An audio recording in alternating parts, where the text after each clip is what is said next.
morning, dragons. I'm Mr. Salerno, and this is Flame. And hey, look who it is! It's Henrietta. We haven't seen you in a very long time, Henrietta. Welcome back to the show. And we want to welcome you to the News of Camelot. Today's Thursday, November 4th, 2021, and it's a special Friend of Flame and Friend of Henrietta Day. But before we get going on that, let's hear what Alessandro has to say. Take it away, Alessandro. I pledge allegiance to the flag of the United States of America and to the republic for which it stands, one nation, under God, indivisible, with liberty and justice for all. Now we will pause for a moment of silence.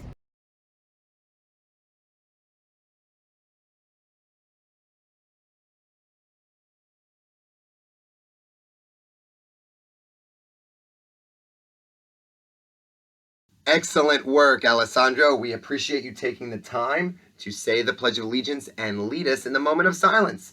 But Flame, the sun is going to rise today at 7:39 in the morning, and Henrietta, it's going to set at 6:05 in the early evening. But dragons, this is a very special month, and Henrietta is coming to visit us to remind us that it is Native American Heritage Month, and we appreciate all of the gifts and the special talents and the history behind the Native American culture, which is why Flame chose a giant map show yesterday. There are two states that we said had a big role to play in American history. But today, dragons, we have a neat thread that we decided for our Friend of Flame segment. And the Friend of Flame segment is actually two friends, right? It's the crow and it's the raven. So we're going to compare the crow and the raven because they have so much in common, and they're friends of yours, Henrietta. You often see crows when you're on the farm, and Flame might see ravens if he's out in the forest. So we wanted to learn a little bit more about crows and ravens, and the two biggest things that we learned that are differences, there are a few differences, are the beak, right? The raven has a beak that's a little bit more curved, and crows are a little sharper, just a little bit sharper. And their size, right? So ravens are just a little bit bigger. It's not 3 pounds isn't a lot, but it's still bigger than a crow is. And there are a few more differences between the two, but they have a lot in common. And we have these trivia questions that we would like to ask to see if the dragons know a little bit about crows and ravens. So how about it, dragons? Are crows and ravens herbivores, which means they eat only plants? Are they carnivores, which means they eat only meat? Or are they omnivores, which means they eat both plants and meat? What do you think? You know, there are two right answers, dragons. There are two right answers. You can say that they are omnivores because they eat just a tiny bit of seeds. They might eat a couple berries and some plants, but they mostly feed on meat. They are mostly meat eaters. They mostly eat small insects or eggs or even little mice if they need to. But ravens and crows, dragons, are they predators, which means they're on the hunt? Are they prey, which means they are being hunted? Or are they both predator and prey? Ravens or crows? Yeah, they are both. They are both. And what's interesting, we always think this is interesting. So what hunts a raven or what hunts a crow? Other birds. Lots of other birds, because they're flying so much. It's not like a wolf can go and fly after them, but the wolves and things that are on the ground, they might go after eggs, especially those that fall on the ground. So you got to watch out, crows. Be careful, ravens. All right, so crows and ravens. Are we least concerned about the population, which means there are a lot of them? Are they threatened, which means their numbers are going down? Or are they endangered, which means if we're not careful, we might lose crows or ravens? That's right, Henrietta.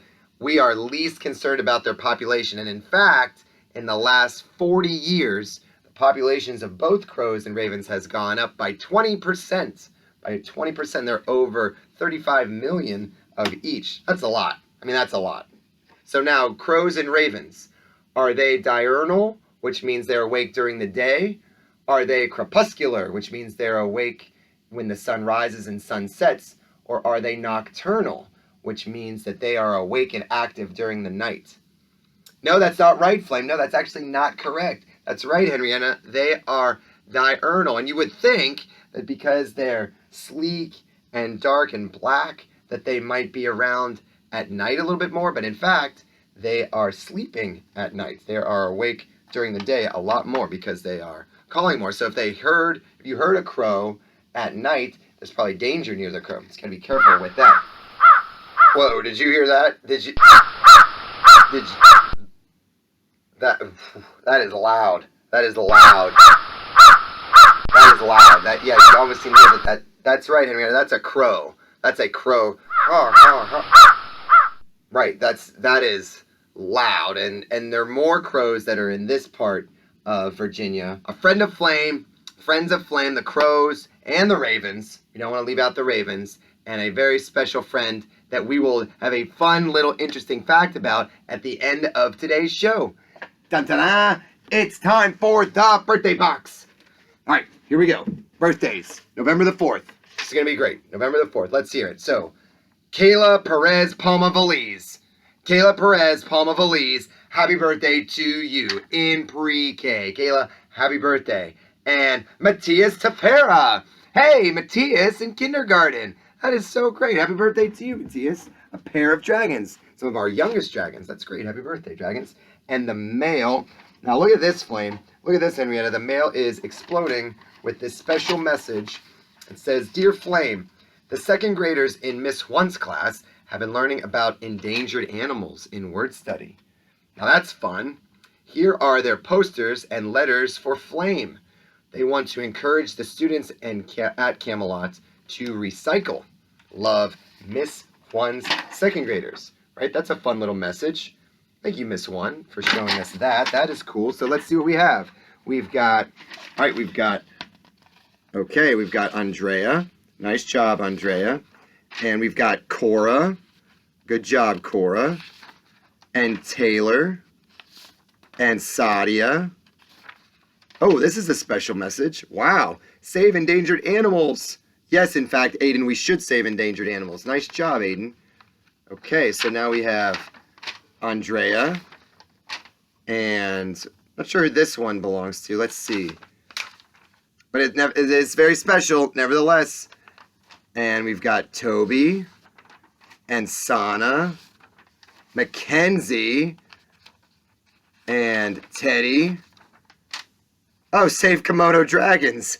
We got to save every dragon we possibly can come across. That's a good point. Thank you. Whoa, yeah, it's even bigger. Thank you, Teddy. Yes, save those dragons. And Sana again. So great job, Miss One's class, spreading the word on the endangered species and how we can save them. And that special message that we were talking about, dragons. So yesterday, we said that we had North Dakota and South Dakota. And we can get a few more entries to see which state has more people. All right, so you can still have time to submit those entries. But one of the things we want to highlight are these very special totem poles that signify maybe certain tribes, maybe certain groups of Native Americans. And did you know, dragons, you're going to love this, did you know that the crow that's on the totem pole, do you know what it's known for? You know what it might be known for? You're going to love this. Perspective! It's known for perspective, and that is our Positivity Project character trait this week, is perspective. So we want to highlight that, and we'll continue with our Native American Heritage Month lessons to tomorrow. So, on behalf of Flame and on behalf of Henrietta, I'm Mr. Salerno. Have an awesome Thursday today, dragons, and we can't wait to see you tomorrow. Thanks, everyone.